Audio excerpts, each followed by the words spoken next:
আজকে আমি আছি একটি মেথির জমিতে। আমার এলাকায় এই প্রথম আমার কৃষক মেথি চাষ করেছে। মেথি শাক হিসেবে সবার কাছে পরিচিত না হলেও মশলা হিসেবে সবার কাছে জনপ্রিয় ও পরিচিত।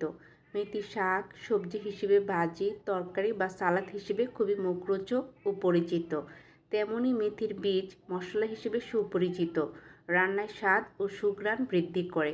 মেথির কিছু উপকারিতা রয়েছে। ডায়াবেটিস নিয়ন্ত্রণ করে, ওজন হ্রাস করে, হজম শক্তি বৃদ্ধি করে, কোষ্ঠকাঠিন্য দূর করে, হৃদরোগ ও কোলেস্টেরলের মাত্রা নিয়ন্ত্রণ রাখে, কিডনির কার্যকারিতা বৃদ্ধি করে।